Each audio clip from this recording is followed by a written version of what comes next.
오늘 우리에게 주신 말씀을 통해서 누구의 부재인가 라는 제목으로 하나님 말씀 선포하겠습니다.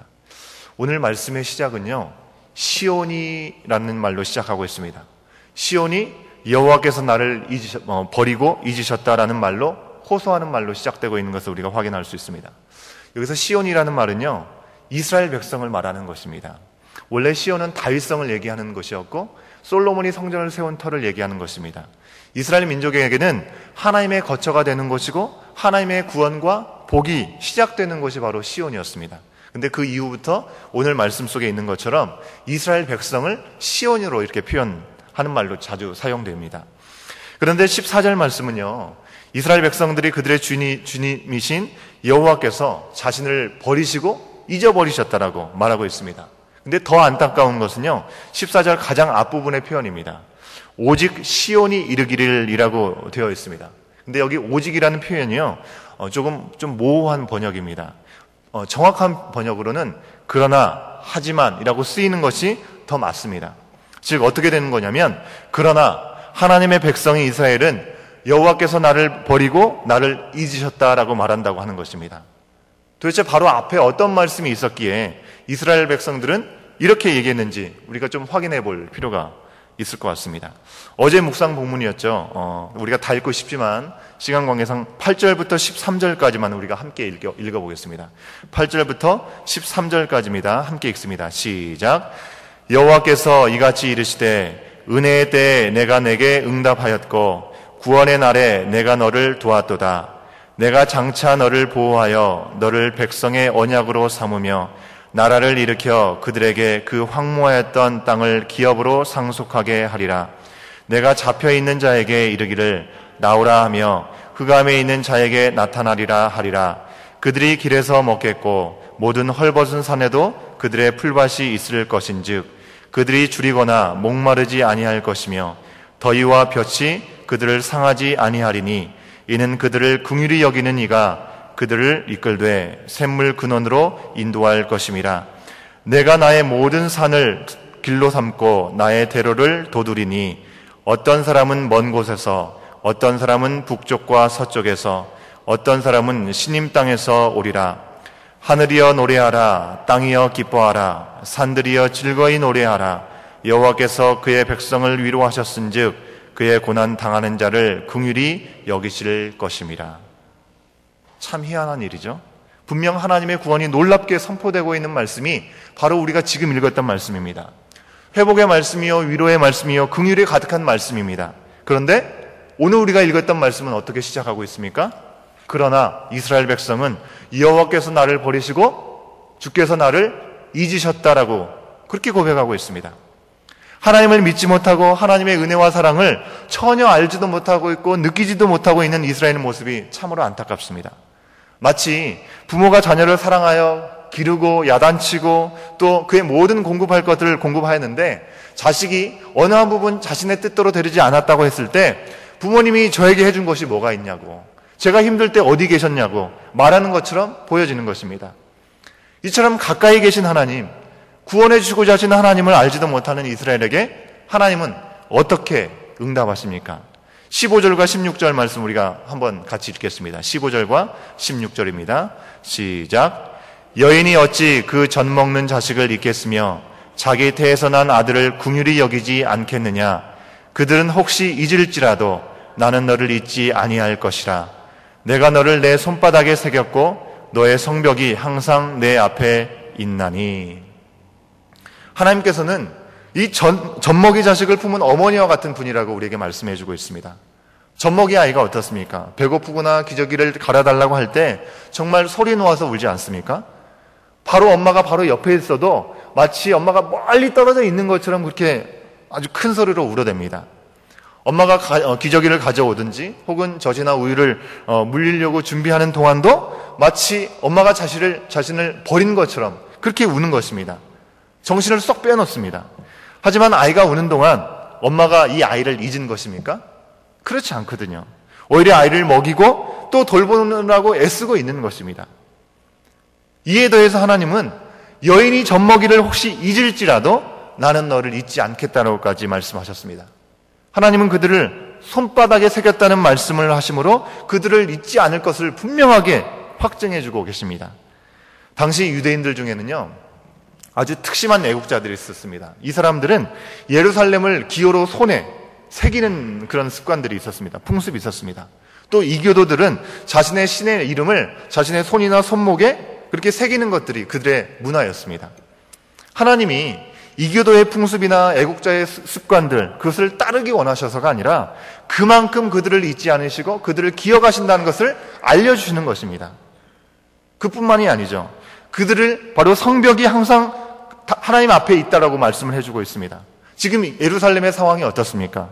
점점점 쇠약해지고 있습니다. 멸망이 눈앞에 다가와 있습니다. 이사야가 예언할 당시 아직 나라가 완전히 망한 건 아니지만 멸망 직전에 있는 것입니다. 이 이사야를 이어서 이 예레미야 선지자가 눈물을 흘리면서 예언을 하지만 결국 완전히 망하고 마는 것입니다. 그리고 바벨론으로 포로로 끌려가게 되는 것이죠. 쇠망의 길을 걷고 있는 것입니다. 그런 상황에서 예루살렘 성벽이 무너질 것이지만 그들을 보호하는 영적인 성벽은 하나님께서 굳건하게 지키시고 보호하신다는 것을 말씀하여 주고 계시는 것이죠. 이처럼 하나님은 이스라엘을 버리고 잊으신 주님이 아니셨습니다. 그런데 시온으로 불리는 구원의 백성인 그들은 왜 하나님이 우리 가운데 없다고, 하나님이 부재 중이라고 그들은 느낀 걸까요? 사실 자신들이 하나님 앞에서 살지 않았기 때문에 그렇습니다. 지금 이스라엘은 죄에 빠져서 하나님을 잊어버리고 제 멋대로 살면서 그들 곁에 하나님이 늘 계시다는 사실들을 스스로 잊고서도 지금 그 자체가 부끄러운 줄도 모르고 하나님이 우리를 잊으셨다고, 하나님이 우리를 버리셨다라고 그렇게 말하고 있는 것입니다. 잠시 우리 맨 뒤에 있는 말씀부터 우리가 잠깐 보겠는데요. 50장 1절과 2절 말씀에서 우리가 이 사실을 분명하게 알 수 있습니다. 1절과 2절 말씀, 50장 1절과 2절 말씀 우리가 함께 읽습니다.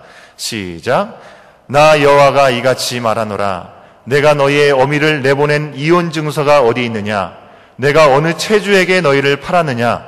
보라, 너희는 너희의 죄악으로 말미암아 팔렸고 너희의 어미는 너희의 배역함으로 말미암아 내보냄을 받았느니라. 내가 왔어도 사람이 없었으며 내가 불러도 대답하는 자가 없었음은 어찌 됨이냐? 내 손이 어찌 짧아 구속하지 못하겠느냐? 내게 어찌 건질 능력이 없겠느냐? 보라, 내가 꾸짖어 바다를 마르게 하며 강들을 사막이 되게 하며 물이 없어졌으므로 그 물고기들이 악취를 내며 갈아여 죽으리라. 그렇습니다. 하나님은 이스라엘 향해서 이혼 증서를 주고 그들을 버린 적이 없으시다고 말씀하고 있습니다.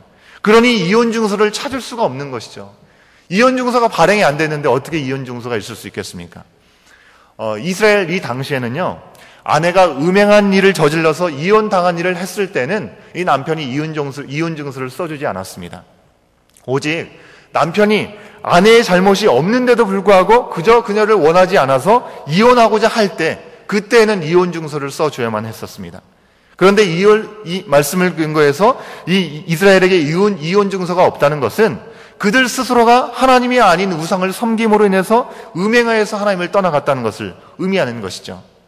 이스라엘은 하나님을 버리고 그리고 잊은 백성이 아니라 죄로 인해서 스스로 떠나버린 사람들이었다는 것을 우리에게 말씀해주고 있는 것입니다. 오히려 하나님이 찾아와서 그들을 불렀다고 말씀하지 않습니까? 하지만 그들이 없었다고, 그들이 부재정이었다고 말씀하고 있습니다. 그들이 없었고 그들이 대답하지 않았습니다.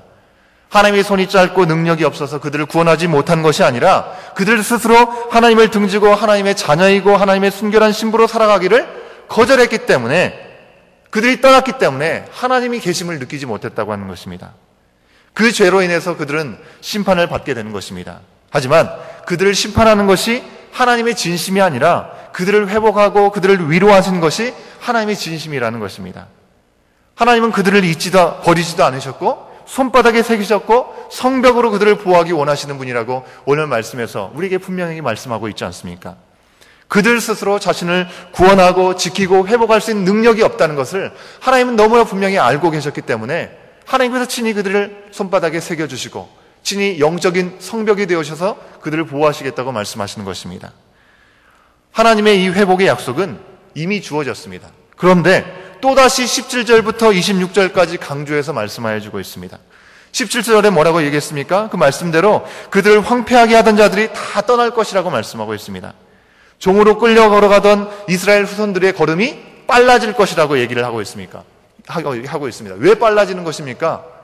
더 이상 종이 아니기 때문에, 자유인이 되었기 때문에 그 회복에 기뻐서 걸음이 빨라지는 것을 의미하는 것이죠. 18절 말씀대로 구원의 백성들이 구원의 땅에 돌아올 것입니다. 포로에서 겨우 폐잔병의 신세로 돌아오는 모습이 아니라 치장한 신부와 같이 돌아올 것이라고 분명히 말씀하고 있습니다. 상식적으로 생각해 보십시오. 포로로 70년을 살았던 사람들이 돌아올 때 그곳에 있는 사람들에게 필요한 것들을 요구했을 때 다 허락받고 치장한 신부와 같이 아주 승승장구하면서 돌아오게 될 것을 얘기하고 있습니다. 이것은 그저 허무맹랑한 얘기가 아닙니다. 실제로 역사적으로 그들이 포로에서 돌아올 때 그들의 필요를 요구했을 때 그들이 다 그것들을 얻어서 돌아오게 되는 일들을 보게 되는 것입니다. 19절 말씀대로 허허벌판이던 그 땅이 주민이 많아져서 비좁게 될 것이라고, 비좁음을 느끼게 될 것이라고 얘기하고 있습니다. 왜 그렇습니까? 적들까지 함께 살기 때문에 너무나 살아가야 될 땅이 좁아져서 그렇겠습니까? 그것이 아닙니다. 괴롭히던 자들은 다 떠나지만 그들이 번영해서 그 땅이 좁아질 것이라고 얘기를 하고 있는 것입니다. 20절과 21절 말씀대로 전쟁으로 인해서 자식을 잃었던 슬픔이 하나님의 은혜로 그 후에 자식을 얻는 위로를 얻게 될 것이라고 말씀하고 있습니다. 20절과 23절 말씀대로 그들 안에서 뿐만 아니라 여러 나라들에게 높임을 얻고 열방이 더 이상 그들의 적이나 두려움의 대상이 아니라 조력자가 될 것이고 후원자가 되고 오히려 그들을 섬기게 될 것이라고 얘기하고 있습니다. 이 모든 회복을 통해서 하나님은 구원을 나타내 주시고 주를 바라는 자가 수치를 당하지 않는다는 것을 보이시는 약속을 주고 계시는 것입니다. 사람의 상식으로 어떻게 이런 일들이 가능하겠냐고 묻겠지만 하나님께서는 용사나 승리자가 빼앗고 끌고 간 이스라엘도 능히 회복하시리라고 약속하고 계시는 것입니다. 우리 25절과 26절 말씀 함께 읽어보겠습니다. 25절과 26절입니다. 시작. 여호와가 이같이 말하노라. 용사의 포로로도 뺏을 것이요 두려운 자의 빼앗은 것도 건져낼 것이니 이는 내가 너를 대적하는 자를 대적하고 내 자녀를 내가 구원할 것임이라.